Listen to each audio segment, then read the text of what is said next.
and welcome back to Two Old Crows Homestead. We're sitting out here in our chicken run with the chickens, and we decided to talk about our first year on the homestead. God, when did we? Okay, so we bought this place in last year. I think it was like March 1st or 2nd. It was the very beginning of March, and then we came out here and did some work on the house, and we moved in the first weekend in April. So we've been here approximately a year and a few weeks. And there's been some huge changes. So let's get into that. So one of the changes is getting our flock. Wasn't that like the first thing we did? Well, we already had. No. We had our flock. King, I'm telling you, I'm not in the mood, dude. You come out. See, you being ugly. What you gotta be ugly for? What you gotta be a hater, dude? I took you to the vet when you were sick. Who takes their rooster to the vet? Seriously.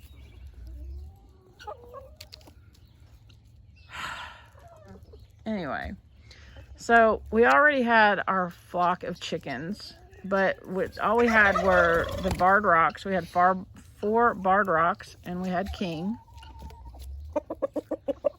And then we had 5 of those ISA browns, like what's right there. And in the last year, we lost one of those, one of the ISA browns, but we still have 4, the other 4. We have King, and we have the 4 barred rocks that we started out with. And then so they were at our other property, and so when we got here, we had to build a coop, which we did right there, and so that's on the other side of the barn, and opened up that door to the outside, and then we fenced it all in with Premier One fencing. And then later on, we built the covered awning here for them. So that's happened this year. We also got our chicken tractor on steroids going after we learned that from Permapasture Farm. And we're not doing it as optimally as Billy and William and Michelle, but we are getting compost out of it, and it's going into our garden.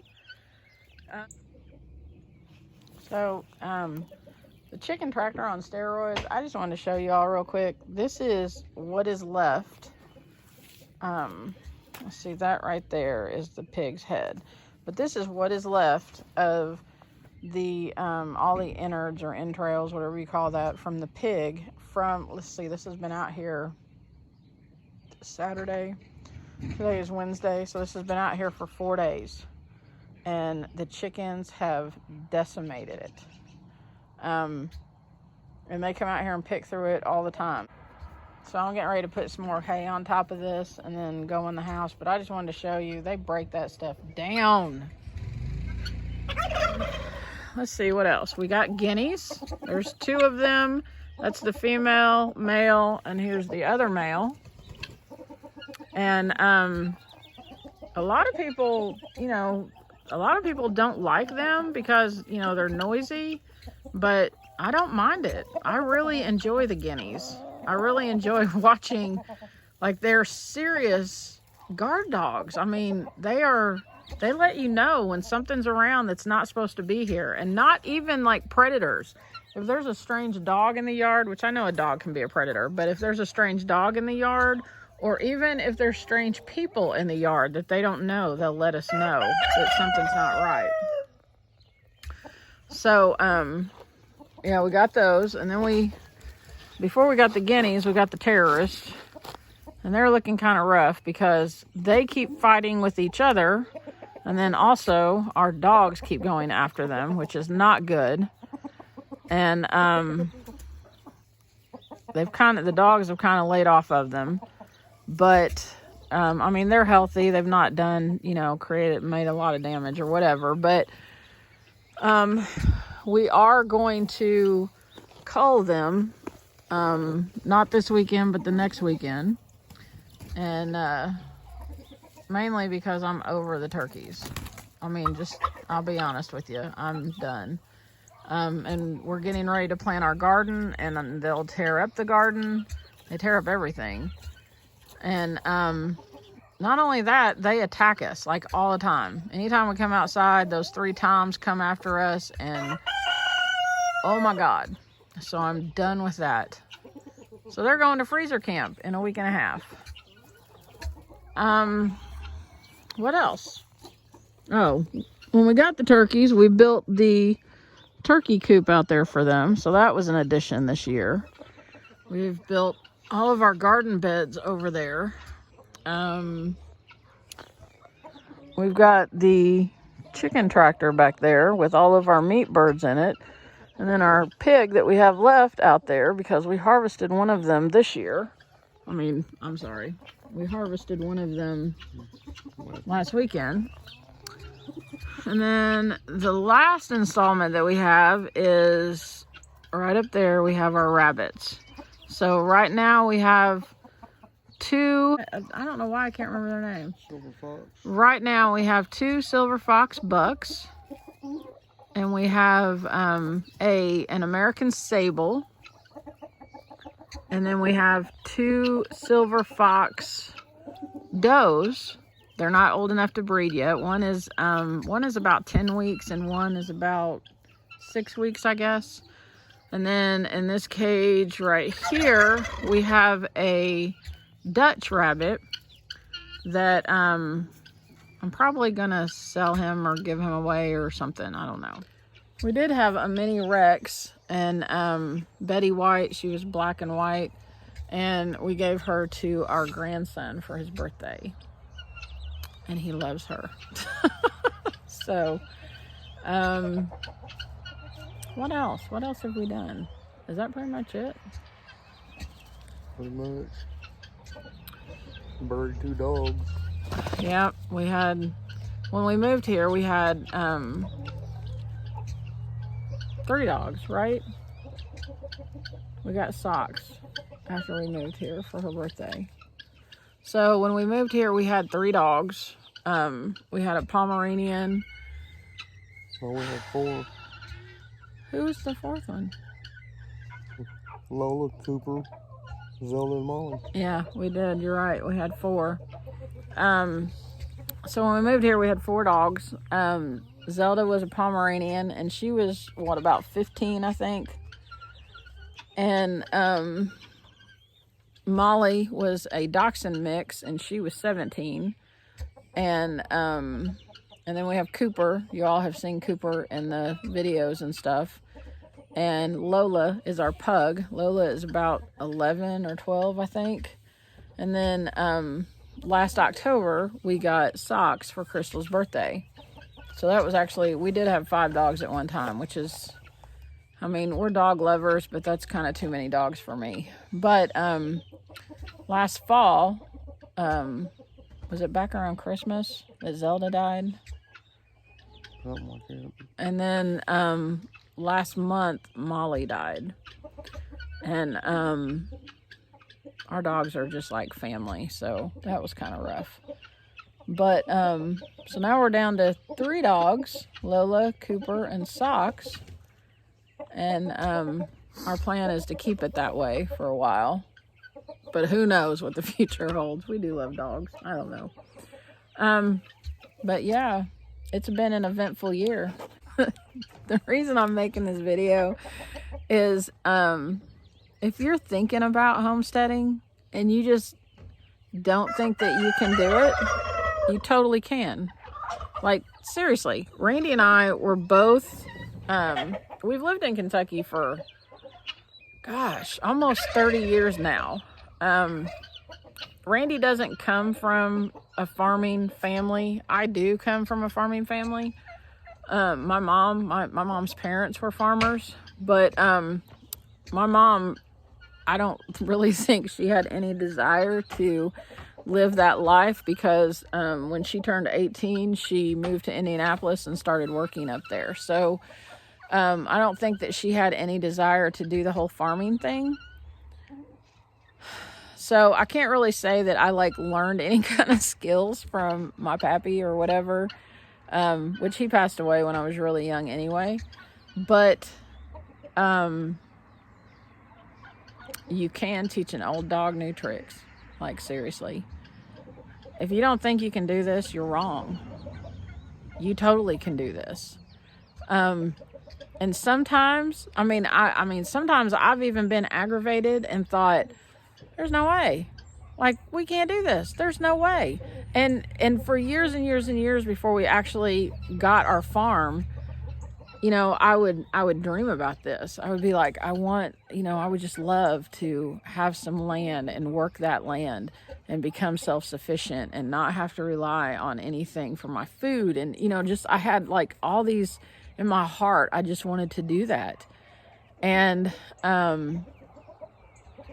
I really believed, even though that's what I wanted, I really believed that it wasn't going to happen. And, but I don't want you to think that you have to have land to do this, because you don't. There are so many examples out there of people who live in apartments and grow, you know, hang baskets or grow bags over their balcony and they grow stuff in them. And just rabbits are super quiet, and you can raise meat rabbits in your garage.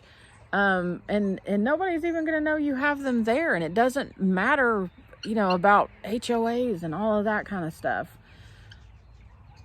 You can do this. Right now, you need to do this, because I'm not somebody who is like a doomsday person or whatever. I wouldn't even call myself a prepper, even though I do kind of believe that the whole farming life and homesteading life, it goes that way, because, you know, that's what we learn to do. We learn to put up food. We learn to grow our own stuff and put it up so we can have it in the wintertime and all of that kind of thing. So, you